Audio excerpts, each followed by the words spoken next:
I have anxiety and obsessive compulsive disorder, and I was diagnosed with that freshman, sophomore year of high school. In first grade, I had reading comprehension problems, and then by I believe like fourth grade, I was diagnosed with dyslexia. Not like a severe case, but like just minor dyslexia. So I have an anxiety disorder, and I was diagnosed last year. Some severe executive functioning metacognitive difficulties in the 6th grade. Some anxiety with panic attacks in the 9th and 10th grade. But most significantly, major depression, obsessive thinking, and a little bit of mania in this year. I have Asperger's syndrome, which is a high-functioning form of autism spectrum disorder, and yeah, I've had it since since I can remember, I guess. I was diagnosed with a learning disability called executive functioning disability when I was in 5th grade. I was diagnosed with major depressive disorder and anxiety and borderline personality disorder sophomore year. Yeah, it was pretty bad freshman year of high school because I was coming into a new school, and it was like big changes give me anxiety, like stuff that I'm really not used to.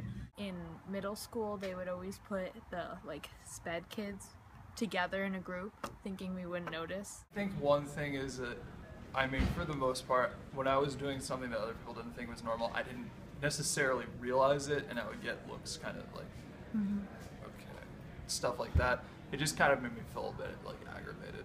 I would like just always be like angry because I didn't know how to like deal with it. So I would like always be like a kind of in bad moods with my friends. I like felt judgment from my peers. I was scared to talk about it because I felt that they would judge me, and like I didn't want my teachers to treat me any differently. I didn't want my friends to treat me any differently, so I kind of kept it quiet. For 1.5 of the 2 weeks I was in the hospital, none of my friends knew I was, or knew where I was, because I just didn't feel comfortable even calling them. I think one of the biggest issues I had was that I didn't really know how to talk to anyone about what I was going through. People would be like, oh, you know, like, she's kind of weird. Like, it wasn't any sort of like outward comments that I would get, like, oh, like, you're, you know, like any kind of judging like that, but I could tell people were like looking at me weird when I would do like sort of like compulsive things that I used to do. Because I was in sped, like, and I spelt something wrong, in 4th grade someone called me stupid, and it, like, I wouldn't let it go, and so I told my mom.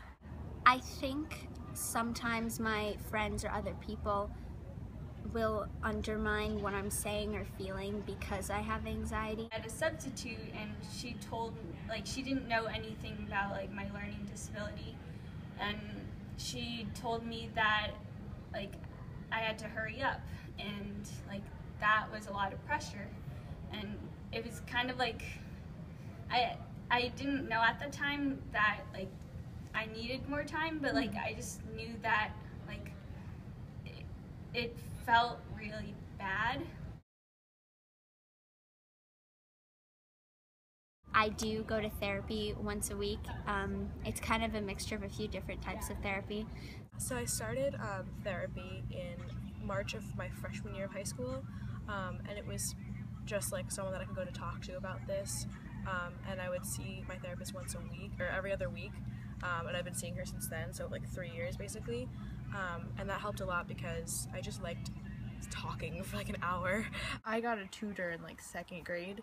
I went twice a week, and she pretty much taught me how to read. I take medication for antidepressants and anti-anxiety, and I spent 2 different hospital stays. So one month I was having like a few issues with, you know, like low moods, and then the next I was hospitalized for depression. I'm in like not really a special ed program, but one that sort of helps with people who have things like ADD, ADHD, whatever. So that has sort of helped a little bit. I would just definitely say get help. Don't be afraid to go on medication. It doesn't have to be forever, and it doesn't have to be so bad.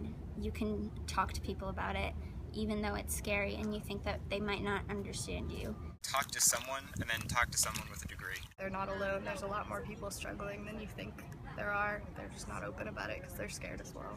That they should learn to embrace it and cope with it, and just get help from all your teachers, your family members, and friends. And Like, that was who I was, and I kind of accepted it, because, like, if I didn't, I probably would not have,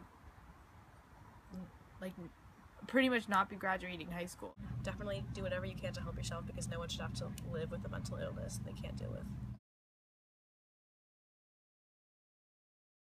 Sometimes people can't understand how it affects really everything that you do. So understand that if somebody is sort of like backing away from you, or like away from everybody, it may be that they're struggling with something like this. it's so important to be aware and educated about what a learning disability is. Be patient and don't judge, because you don't know what they're going through. It's hard for people with anxiety. Just say yes. It's easy for them to say no, and just be understanding of that. I think if you don't go through it and if you don't suffer from it, you can't fully understand.